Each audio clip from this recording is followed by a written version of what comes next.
Bonjour à tous, bienvenue à ce vibranaire sur les peurs. Et alors, je vous propose de suivre ce vibranaire. Nous allons avoir un échange entre Camille et moi. Et après, on va en parler ensemble. Donc, je me présente d'abord. Je m'appelle Alexis Ferrer. Je suis père de famille, j'ai 3 filles. Et je suis né à Barcelone. J'ai fait des études de sciences physiques à Barcelone, puis comme ingénieur en géophysique pétrolière en France. J'ai été à plusieurs endroits, dont le Mexique et le Brésil. Et actuellement, je suis en train de développer ce métier qui est très lié à l'intuition et au ressenti des énergies, car tout ce qui est lié aux ondes et aux énergies, ça m'a toujours passionné, que ce soit avec des appareils ou que ce soit avec mon corps. Voilà. Donc là, je vous laisse, je vais demander à Camille de se présenter et à tout à l'heure. Bonjour à tous, moi c'est Camille Sévère, j'ai une première formation d'architecte d'intérieur designer. C'est ma manière d'appréhender le monde à travers les espaces, à travers les images. Et puis pendant de nombreuses années, je pense que je cherchais pas mal de réponses à des problèmes de santé que j'avais, et notamment des peurs, des allergies. Et j'ai trouvé ces réponses à travers les soins énergétiques. Donc, je me suis formée dans ce domaine-là. Et puis maintenant, j'accompagne les gens à développer leur sens et leur intuition et à guérir leur blocage à travers ces énergies-là. Et je suis très heureuse d'être présente aujourd'hui pour parler des peurs. C'est un sujet qui me touche profondément. Voilà. Merci. Et puis, je me réjouis de cet échange. Merci Camille. Donc, est-ce que pour introduire le sujet, est-ce que tu voudrais donc parler de tes, tes expériences sur la peur, ou une expérience, ou je ne sais pas. Euh, alors, une en spécifique, non. Je dirais ça c'était par rapport aux allergies. Moi, j'ai grandi avec beaucoup, beaucoup d'allergies depuis bébé, en fait. Des allergies alimentaires, des allergies liées à mon environnement, au pollen, à la fumée de cigarette, en bref, la totale. Et puis, c'est allé vraiment crescendo. C'était de plus en plus violent, en fait. Et puis, ça se manifestait surtout au niveau de la gorge pour moi. Et donc des crises d'asthme, mais aussi, si je mangeais quelque chose qui bloquait, on appelait ça un œdème, quoi, ça pouvait grossir comme ça, et puis j'étais obligée de prendre des médicaments, enfin des antihistaminiques. Et puis, de nombreuses années, j'ai eu ça, j'ai eu la chance d'être suivie en parallèle en naturopathie, en soins énergétiques aussi pour calmer ça, donc il y a eu des allergies qui sont passées, on va dire, qui ont diminué. Mais il y en a certaines autres qui étaient toujours plus fortes. C'est comme s'il y avait quelque chose qui me bloquait à ce moment-là. Et puis, euh, et puis à un moment donné, tous les soins énergétiques que j'ai pu recevoir plein d'années ont fini par comme infuser à l'intérieur de moi, je sais pas, on pourrait dire ça comme ça. Puis j'ai eu l'intuition que je devais me former en fait pour pouvoir comprendre ce qui se passait en moi, puis pouvoir désamorcer ce système d'allergie. Et en fait, je l'ai associé à la peur bien après avoir compris ça. En fait, c'est comme je saurais pas vraiment comment dire. Je pense que j'ai grandi, j'avais vraiment beaucoup de peur. J'avais beaucoup d'anxiété du futur, j'avais peur d'être abandonnée, il y avait plein de peurs que je saurais pas forcément citer en vrai. Et elles se cristallisaient par des manifestations allergiques. Et en fait, je me suis rendu compte que, en fait, en développant mon intuition, mon ouverture, ma confiance, c'est comme si ça avait en parallèle, fait diminuer les réactions allergiques, le nombre d'allergies et puis aussi ce à quoi j'étais allergique en fait. Ça m'a assez fascinée pendant pas mal d'années et, euh, et je pense que ça serait ça le point charnière. Après, c'est clair que quand les allergies elles se manifestaient, je pourrais pas dire, bah, tiens, là, il y a un chat, j'ai peur de ce chat. C'est pas du tout ça dont il s'agit. C'était plus comme si c'était un état général de mon corps, de mes énergies à moi, qui émanait une certaine peur. Et du coup, pour X raisons, j'avais développé des allergies pour des chats, pour des noix ou des cacahuètes, pour des pollens ou autre. Donc ça serait un peu ça. Ah bah c'est intéressant parce que Euh, Moi aussi, je suis allergique hein, depuis que je suis gamin. J'ai le rhume des foins. Au printemps, j'ai pas mal des allergies plus au pollen. Et, hum, et bon, pardon, il y a ma fille qui arrivait. Et, hum, et donc, et je me demandais pourquoi, tu vois. Alors bon, j'ai fait des traitements de désensibilisation, mais pas énergétique, hein. J'ai fait un tout petit peu au niveau énergétique. Et là, j'espère qu'avec tout ce que je fais actuellement, ça va passer. Et je commence à comprendre maintenant, c'est intéressant ce que tu dis, le mécanisme. Et notamment, récemment, j'ai lu dans un livre de la symbolique de la maladie. C'est un livre super. C'est la voie vers l'autonomie, quelque chose comme ça. Ouais, je vais le chercher après. Et, et donc, j'avais cherché qu'est-ce que c'est la signification de l'allergie. Et en fait, en gros, c'est que quand on ne laisse pas notre énergie de qui on est vraiment s'exprimer, c'est comme si cette énergie se retournait contre nous et nous agressait. Et en fait, et là, comme je suis justement dans une phase où je me laisse aller, tu vois, je me dis, bon, bah là, je vais montrer, là, je me montre publiquement avec les vibranaires comme je suis, comme au fond je veux être, où je sens que c'est le plus juste, le plus. Et bah, je vais voir si ça disparaît. Mais, mais ouais, donc il y aurait un lien avec la peur d'être soi, en quelque sorte. Au fond, c'est ça, en fait. Je pense que c'est un peu de ça. Et puis ce que j'ai remarqué, en tout cas pour moi, c'était là où se manifeste l'allergie.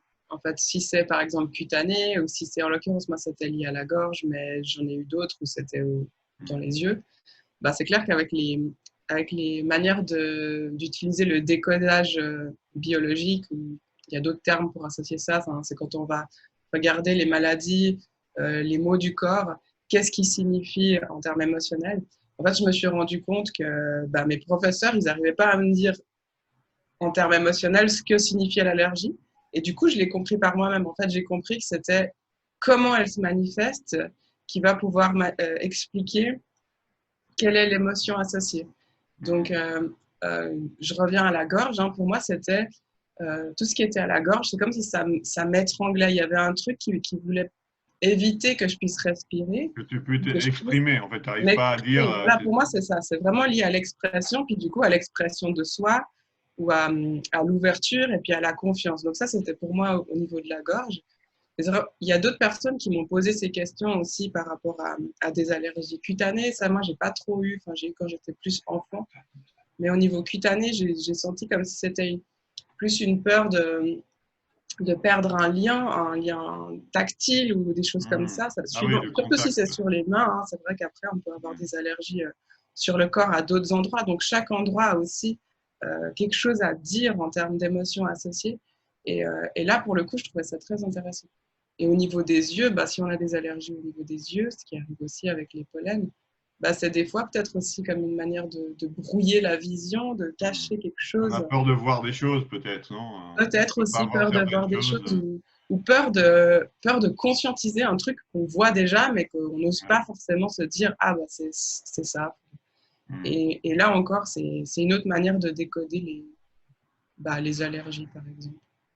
Ouais, c'est intéressant parce que je sais que dans ma famille, il y avait un arrière-grand-père qui était très allergique aussi. Et en fait, c'est comme si cette peur était restée dans l'arbre généalogique et elle était passée tu vois, jusqu'à moi. Donc, tu vois, l'origine des peurs, il peut se transmettre, tu vois. Et après, on dit, ouais, c'est l'interprétation au niveau matériel, physique, on dit, ah oui, c'est génétique. Mais en fait, c'est que c'est la peur est-ce que c'est vraiment bon voilà, c'est pas que dans les gènes physiques, mais peut-être aussi au niveau, je sais pas comment dire, énergétique comme une peur. Oui, mais de J'ai toute façon, l'impression que c'est ça parce que oui. voilà, moi je trouve chez les gens des mémoires ancestrales de peur et du coup on va les débloquer, tu vois. C'est ce que je commence à voir en fait.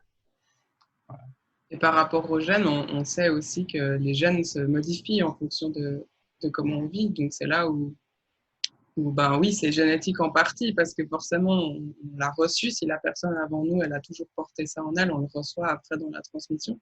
Mais rien n'empêche de le transformer, en fait, en travaillant sur. Pour moi, vu que c'était le cœur et puis la gorge, ben, c'est pour moi associé à la confiance. Et puis après, il y a d'autres manières de le ressentir. Oui, alors je lis un peu ce que dit là. Céline a dit, oui, la peur d'être vraiment soi, donc ça a beaucoup à voir avec l'allergie. L'allergie, on réprime qui on est, du coup, ça. Et je pense que toutes les maladies du système, on parle beaucoup des maladies auto-immunes. À la fin, je pense que c'est toujours un peu ça, c'est qu'on n'arrive pas à sortir l'énergie de soi vers l'extérieur, de s'exprimer, et du coup, l'énergie reste bloquée, on se retourne contre nous, en fait. Et alors, voilà, Céline dit, la peur est un processus inconscient de protection contre un danger perçu. Ouais, donc c'est intéressant le danger perçu, parce que souvent on perçoit des dangers qui ne sont pas des dangers, mais on le perçoit inconsciemment, souvent. Et alors Nathalie dit, très intéressant, ma fille a beaucoup d'allergies depuis toute petite, mon père en avait, ma soeur aussi, etc. Et Tichou, elle dit que le livre dont je parlais, et merci, c'est La clé vers l'autolibération de Christiane Berlant. Voilà, je vais le mettre pour tout le monde comme ça, mais c'est vraiment un très bon livre que j'ai vu. Je ne l'ai pas, mais... Elle l'a publié pour tout le monde, là. Ah, d'accord, super, voilà, merci. Et donc... Et toi, tu as une autre expérience de la peur? Alors, bon, moi, je voulais parler d'une expérience qui m'a beaucoup marqué et qui a beaucoup à voir avec l'actualité actuellement, et ça m'a beaucoup fait réfléchir. Et c'est en 2009, j'étais au Mexique avec ma famille, avec mon ex-femme et mes deux grandes filles. Et la troisième, elle était sur le point de naître en 2009 quand la grippe H1N1 s'est déclarée au Mexique. Donc, on était dans le foyer de l'infection, dans une ville qui s'appelle Villahermosa. Et du coup, voilà, les gens avec des masques dans la rue, on devait, voilà, pandémie, le monde entier devait mourir. Tu vois, c'était ce qui se véhiculait dans les médias. Et en fait, du coup, à un moment, on était vraiment, on a vécu la peur avec une intensité très forte. Parce qu'en plus, on se demandait, est-ce qu'on va à l'hôpital? Mais l'hôpital, il y aura des bactéries, des virus partout, donc c'est dangereux d'aller à l'hôpital faire l'accouchement. Voilà, donc il y avait plein de questions. Est-ce qu'on se fait vacciner? Parce qu'ils demandaient, tout le monde disait, ouais, bon, les médias disaient, il faut se faire vacciner, c'est la meilleure des choses. Mais bon, alors, voilà, j'étais pas. Moi, alors, il y a un truc qui moi, j'avais déjà un peu décortiqué depuis l'attentat du 1er septembre. Où, avec l'excuse de l'attentat, les États-Unis avaient décidé d'envahir l'Irak avec des mensonges en disant qu'il y avait des armes de destruction massive, mais en fait, c'était faux. Et en fait, j'avais compris qu'en fait, tout ça, ils utilisaient la peur pour faire gober n'importe quoi aux gens. Et donc, ils avaient dit un mensonge énorme, mais comme les gens avaient peur, ils ressentaient le besoin d'être protégés par un État fort, et donc le fait d'aller faire la guerre n'importe où avec n'importe quelle excuse, ça leur allait très bien. Les gens acceptaient ça parce que bon, et en fait, j'avais compris que, alors là, on rentre dans le mécanisme de la peur un peu, mais qu'en fait, c'est souvent le cas. Les gouvernements utilisent, ou les gouvernements, ou n'importe qui, même un clan mafieux, en fait, le fait de faire peur aux gens, c'est le triangle de Cartman, pour ceux qui connaissent, hein, le sauveur, le bourreau et la victime. Donc, il faut les trois. Donc, quand la victime a peur, elle cherche, a peur d'un bourreau. Donc là, le bourreau, c'était, en l'occurrence, aux États-Unis, c'était le terrorisme. Il cherche un protecteur, donc l'État. Et donc, j'avais compris ça, et à ce moment-là, donc là, j'ai reconnu ce même mécanisme. J'ai reconnu cette panique que véhiculaient les médias, et en disant réfléchissez pas. En gros, le message, c'est il ne faut pas réfléchir, il faut obéir. Tout le monde se vaccine, et voilà, vous n'avez rien à dire, c'est comme ça.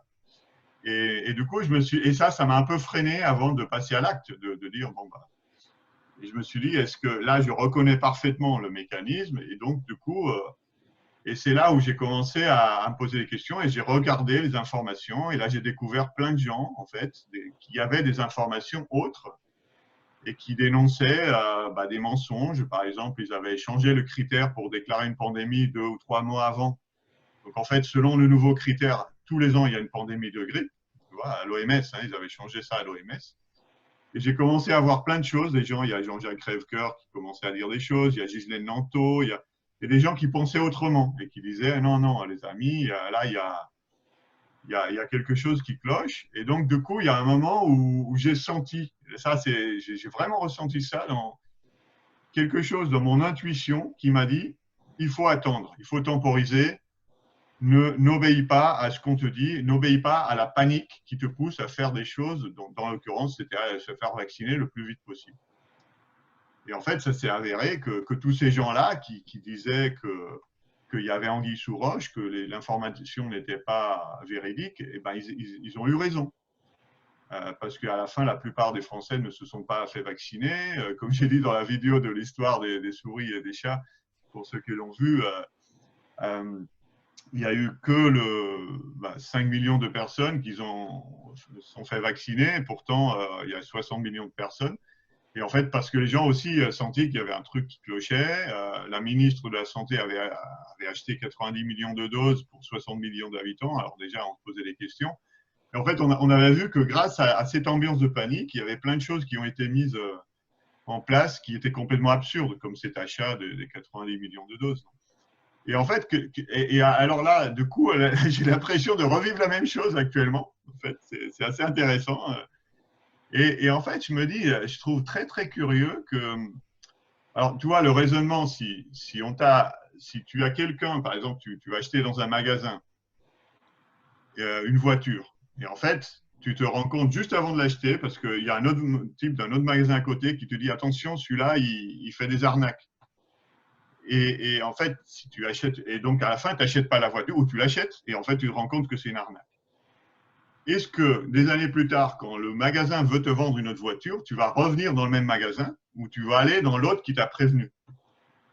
Et en fait, je trouve très curieux qu'actuellement, les mêmes qui ont monté toute cette arnaque en 2009 qui s'est avérée complètement faux, et ça a été prouvé, ils sont en train de faire quelque chose qui ressemble beaucoup, alors je ne dis pas que c'est exactement pareil, mais ça ressemble beaucoup. Ils utilisent le même schéma de Cartman, on fait peur à tout le monde, on se présente comme sauveur et en fait, vous êtes des victimes. Et en fait, c'est le même schéma, exactement le même schéma. Et ben, je trouve très curieux que les gens disent « Ah bah tiens, on va croire à cela ». Et alors, voilà, et sans aller regarder la version des autres qui avaient raison à l'époque. Alors peut-être c'est que la plupart des gens n'ont pas l'information, mais je pense aussi qu'il y a un mécanisme de ne pas aller jusqu'au bout. Alors moi, en étant scientifique et physicien, quand j'avais vu qu'il y avait un truc quand je ne comprends pas une chose, je vais jusqu'au bout. Je ne peux pas ne pas comprendre. Et à l'époque, je m'étais dit, attends, il y a un truc qui cloche, il faut que je comprenne. Et je m'étais mis dans l'ordinateur à regarder, comparer, voir, jusqu'à comprendre. Et je pense que, bon, la plupart des gens ne font pas cette démarche, parce que, bon, ils ne sont pas aussi curieux que moi. Et donc, je pense que c'est ça, c'est juste que, bon, ils ne vont pas jusqu'au bout et donc ils restent entre deux. Parce qu'en fait, bon, il y a même plus que ça. Non, il y a plus que ça. C'est qu'en faisant ça, on découvre qu'en fait, moi j'ai découvert qu'en fait, la plupart des choses, pas que la campagne de vaccination ou tout, mais la plupart des institutions mondiales étaient corrompues. Et en fait, je pense qu'au fond, les gens sentent que si on se met à fouiller dans ça, on risque de découvrir que les choses sont tellement différentes de toutes nos croyances, de tout ce qu'on a été dit à l'école, tout ce qu'on a, que ça représente un chamboulement tellement grand que j'ai peur de faire ça. Voilà, c'est là où je connecte avec la peur. J'ai peur d'aller plus loin. Et je préfère me rassurer en disant que ouais, je crois que c'est à peu près vrai. Ouais, je me souviens d'avoir parlé avec ma mère et je lui disais, mais c'est complètement faux, tout ça c'est faux. Alors elle me disait, non, non, ce vaccin-là était faux, mais les autres étaient vrais. Et je lui dis, mais attends, mais si celui-là il est faux, qu'est-ce qui nous garantit que les autres, ils étaient sains? Voilà, tu vois, quand je dis il s'est avéré qu'on était faux, c'est qu'il avait de l'aluminium, du mercure, bon, il y avait des produits chimiques qui étaient pires que la maladie finalement. Et en fait, je lui dis, mais attends, si celui-là il est faux, pourquoi les autres ils sont vrais? Ils sont sains, on va dire. Et en fait, je me souviens que j'avais des discussions que, ah non, mais les autres, ils sont forcément vrais, mais c'est celui-là que, oui, en effet, celui-là, il avait un problème. Bon, voilà, c'est là où les gens, en fait, la plupart des gens, on reste à moitié, tu vois. Et là, moi, ce que j'encourage les gens, c'est aller jusqu'au bout de la recherche. Et d'ailleurs, j'ai fait un site, j'ai vu une page, pour ceux qui s'intéressent, dans mon site, où je mets les informations qui sont différentes de ce qu'on reçoit. pas avec le but de convaincre qui que ce soit, mais pour que vous ayez les deux versions et que chacun aille jusqu'au bout de sa cohérence et de son raisonnement. Et en fait, ce qui empêche d'aller plus loin, je pense honnêtement que c'est la peur de découvrir la vérité. Il y a quelque chose de cet ordre-là. Voilà. Ah oui, c'est intéressant. Alors ouais, Céline, je te remercie aussi. Derrière la peur, il y a un cadeau. Et c'est exactement ce que le dernier point, d'ailleurs, on peut enchaîner. Hein, tu veux en parler, Camille? Ouais, en fait, je voulais rebondir sur ce que tu disais. Tu as dit la peur, c'est la peur de la vérité. Et puis pour moi, ça serait la peur de la vérité, c'est en général, ça c'est ce que tu vois en termes de système. Enfin, moi, j'ai tendance à voir un peu les systèmes, les échelles et tout. Donc, toi, tu vois la peur de genre l'extérieur ou la vérité extérieure. Et puis du coup, moi, je vois la vérité intérieure. Je vois aussi qu'est-ce qui est juste pour soi, de l'ordre de l'intuition, de ce qu'on ressent. Donc, dans le système de la peur, moi, comme je le vois, euh, c'est comme l'histoire de la zone de confort. Enfin, il y a un cadre dans lequel on est sécurisé. Et en fait, on a nous-mêmes choisi ce cadre-là, à quoi il ressemble. Et peut-être qu'il y a des choses qu'on a considérées comme étant sécurisantes dans cette zone de confort qui sont en fait des choses qui nous mettent très mal à l'aise. Mais en fait, on est habitué à ça, donc on le tolère. Et puis, ce qui nous fait peur, c'est effectivement peut-être ce qu'il y a au-delà, parce qu'en fait, comme c'est inconnu, ça pourrait être pire, mais ça pourrait être beaucoup mieux. Donc, ouais, Céline, Voilà. derrière la peur, il y a un cadeau. Et puis moi, je l'ai senti, en fait, je l'ai souvent senti de ce truc de, dès que j'ai pu comprendre les allergies, à quels endroits est-ce qu'elles signifiaient quoi, en fait, je me suis dit, ah, alors du coup, je dois travailler la confiance. Ça me met très, très mal à l'aise de me retrouver face à des gens et puis de parler devant une caméra. Bon, je vais le faire. Et puis voilà, ça s'est toujours fait comme ça. Et à chaque fois, il y a eu un peu comme des nouvelles étapes où j'ai senti que ça se libérait, qu'il y avait des choses qui partaient, parce que du coup, j'avais isolé quelle était exactement la peur et comment faire pour la transcender. C'était un petit peu ça le truc. Donc oui, ça vient au point de la transformation. C'est que pour moi, la peur, c'est comme des alliés. En fait, j'ai pas peur de la peur. Il y a des gens qui ont peur de la peur. Voilà. Et du coup, là, ça fige, là, il n'y a plus rien. Moi, j'ai tendance à me dire, tiens, ça me fait peur, mais il faut que ça soit une peur stimulante. Si c'est une peur qui n'est pas stimulante, genre, par exemple, faire du saut à l'élastique, pour moi, c'est pas quelque chose qui me fait peur parce que c'est pas quelque chose qui me. Là, comme ça, je vois pas à quoi ça me servirait, en fait, d'aller faire ça. C'est juste, ça m'intéresse pas. Je pense que je pourrais le faire, mais là, comme ça voilà. Mais par contre, quelque chose qui était beaucoup plus challengeant, c'était de me dire, en fait, oui, je peux prendre la parole, et puis oui, je peux me retrouver face à des gens et à parler de ça, quoi.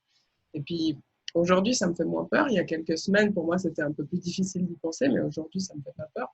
Parce que c'est comme si ça servait à un but qui était de l'ordre de la guérison, en fait.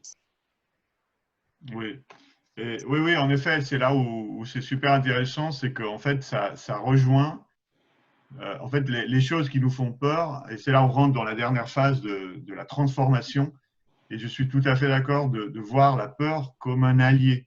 En fait, ça change tout. Ça n'empêche pas de continuer à avoir peur tout de suite, au moins dans l'immédiat, mais en effet, il y a la différence. Tu peux avoir peur d'avoir peur, et là, du coup, tu caches ta peur parce qu'elle te fait peur. En effet, comme tu viens de dire, j'ai peur d'avoir peur, donc du coup, je ne regarde même pas ma peur. Et là, la peur, plus tu la caches, plus elle va t'envoyer des maladies, des problèmes, des soucis qui vont grandir. Donc là, ce n'est pas une très bonne idée, je pense. Et en fait, l'autre possibilité, c'est de dire, bon, j'arrête de faire semblant, de faire l'autruche, je regarde ma peur. En effet, j'ai peur, mais j'ai plus peur d'avoir peur. Et en fait, à partir de là, il y a quelque chose qui se met en marche parce que finalement, je pense que ça a à voir, je pense qu'il y a des gens qui disent que les plus grosses peurs cachent nos plus gros talents. En fait, ça cache en fait, on a peur de se réaliser. Il y a une phrase d'une femme, je ne me rappelle plus comment elle s'appelle, qui dit notre plus grande peur, ce n'est pas de nous tromper, c'est d'être puissant sans aucune limite. Et en fait, Nelson Mandela l'a reprise. Et en fait, je pense que c'est ça. En fait, c'est le cadeau qui est derrière la peur. C'est qui on est, qu'est-ce qu'on est venu faire sur Terre, qu'est-ce qu'on est sur le point de réaliser ou qu'est-ce qu'il y a en puissance en nous. Et donc, et là, ça devient un vrai allié. Et moi, c'est ce que je vis en ce moment. J'ai passé d'être un scientifique qui fait des petits calculs cachés derrière son ordinateur et qui se carapate avec des raisonnements que d'autres ont faits. Et donc, il ne va pas être remis en question. Et à passer, là, je suis en train de passer à utiliser l'intuition. J'utilise l'intuition pour débloquer des choses, voir des choses dans l'invisible. Et donc, je m'expose. Et ça me faisait très peur parce que je me disais, ah non, mais les gens vont me critiquer. Ils vont me dire ce que tu fais, c'est n'importe quoi, c'est pas sérieux, c'est pas scientifique, c'est pas prouvé. Et oui, mais le fait de me lancer, là, je sens une énergie qui se dégage en moi. Je sens que il y a quelque chose en moi qui s'exprime vraiment. Et en fait, donc en effet, voilà, c'est voir la peur. En fait, comprendre que la peur est en train de t'envoyer un message, comme disait Céline avant. Elle est en train de t'envoyer un message précieux de qui tu es et comment t'exprimer. Je pense que c'est ça. Et donc, alors, juste, il y a quelqu'un qui disait, je le comprends et pourtant, je n'arrive pas à le guérir pour autant. Alors oui, ça serait l'étape suivante. En fait, je pense que c'est pas suffisant de comprendre de façon diffuse.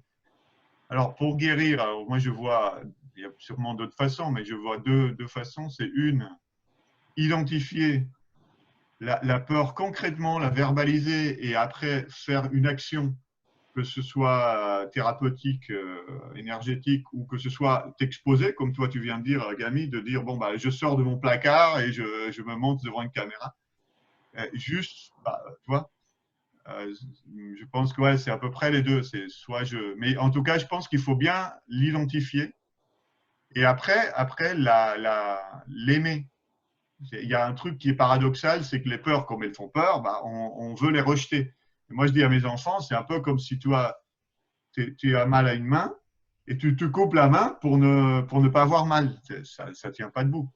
Il faut la soigner. Ta main, tu t'es fait une blessure, tu mets un pansement et tu la soignes. Et il y a cette attitude de vraiment être maternel avec sa peur, en quelque sorte, l'accueillir, l'aimer, parce que finalement, elle représente ta puissance. En plus. Il y a des très beaux commentaires dans le chat. Ouais. Ce qui est lié au processus et autres. Mais... On va venir à vous tout bientôt. Moi, j'ai juste encore une question pour toi, Alexis. Est-ce que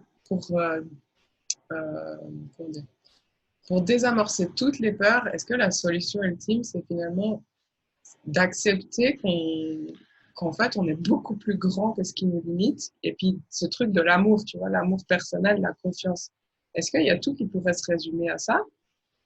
Ça serait intéressant aussi après de questionner l'audience là-dessus. Mais qu'est-ce que toi, t'en penses? Ouais, bah, moi, ce que je pense, c'est ce que je commence à voir là. J'ai commencé à travailler avec les corps énergétiques, mental, émotionnel. Et en fait, finalement, mon rêve, c'est que, en fait, je pense que la guérison, c'est revenir à se réconcilier avec soi-même, en fait. Chacun a une raison d'être et la réaliser dans sa vie, s'exprimer tel qu'il est au fond de lui. Et donc ça, c'est pour moi la guérison holistique. Au fond, c'est ce que font les chamans.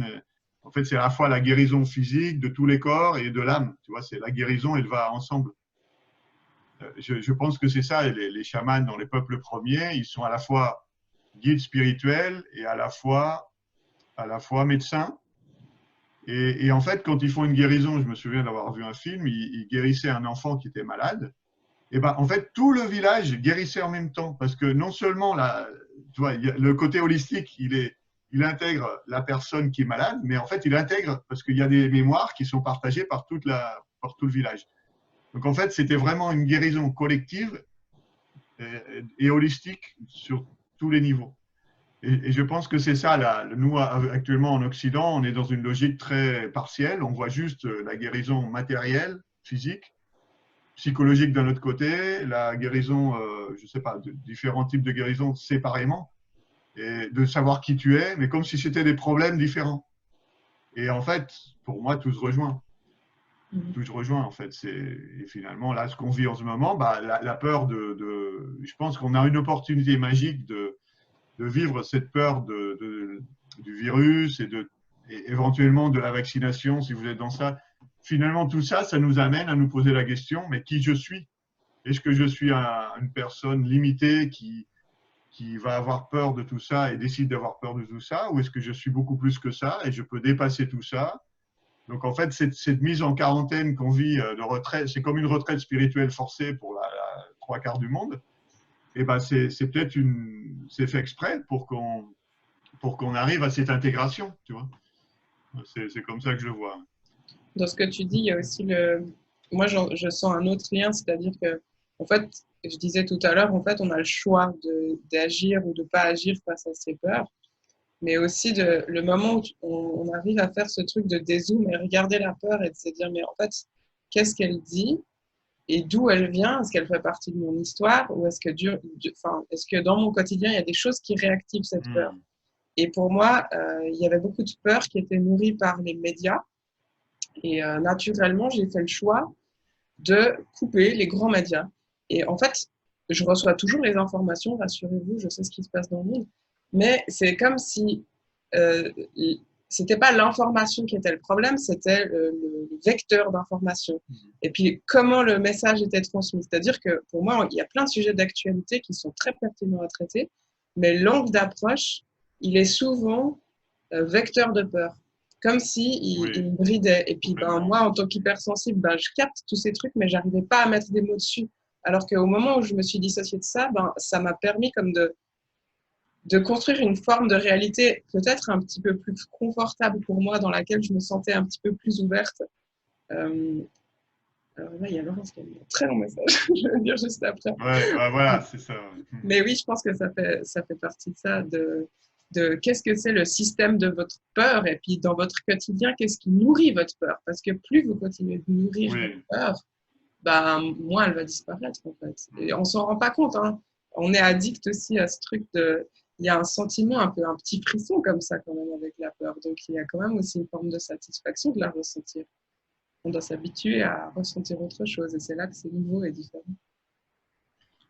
Oui, en fait, juste pour finir ma partie, une chose que j'aimerais dire, c'est que finalement, si vous revoyez les vibranaires, là, surtout le taux vibratoire, en fait, je parle de niveau de vibration et je mets en bas la vibration la plus basse, la non-vibration, c'est la peur absolue. Tout est glacé, figé. C'est comme les lapins qui sont dans les phares, là, ils regardent la voiture et ils finissent par l'écraser, ils ne bougent pas. Ils sont dans la peur absolue. Et après, la vibration la plus haute, ce serait l'amour au plus haut niveau. Et en fait, je pense que on vit à des différents niveaux, mais en fait, plus on monte, plus voilà. Et oui, et ce que je veux dire, c'est que finalement, si on fait cette simplification, dans notre vie, on peut avoir deux moteurs en général. On peut soit le moteur de la peur pour bouger. Ah, j'ai peur de pas manger, de pas avoir de quoi manger, donc je vais travailler, même si ça m'inspire pas. Je fais pas ça avec amour, mais je vais travailler parce que sinon voilà, j'aurai pas à manger, j'aurai pas de salaire, je vais rester tout seul. Tu vois, je fais des choses qui me plaisent pas, mais par peur de. Ou l'autre niveau qui est quand même plus agréable, c'est je fais les choses par inspiration, par amour. Voilà. Et donc, je choisis un métier qui me plaît vraiment, que j'ai envie de faire. Et en plus, je gagne de l'argent avec. En fait, ça devient presque un jeu, même pas. Donc je vous encourage à discerner dans votre vie. Est-ce que tout ce que vous faites, moi, à un moment, je me disais, je vais décider d'essayer de tout faire par inspiration et d'éliminer tout ce que je peux qui fonctionne par la peur. Et ça, c'est hyper simple comme critère. Alors, je veux aller faire les courses. Est-ce que j'y vais par peur ou par inspiration? Je veux faire à manger. Est-ce que je dois faire à manger? Parce que dans le verbe je dois, c'est qu'il y a une peur. Si je ne le fais pas, je suis puni. Tu vois, il y a la peur de la punition. Si je dois, c'est quelqu'un m'oblige. Donc, du coup, enlever même sa façon de parler à soi-même et dire non, qu'est-ce qui m'inspire de faire à manger aujourd'hui? Qu'est-ce que j'ai envie de faire, d'offrir à ma famille?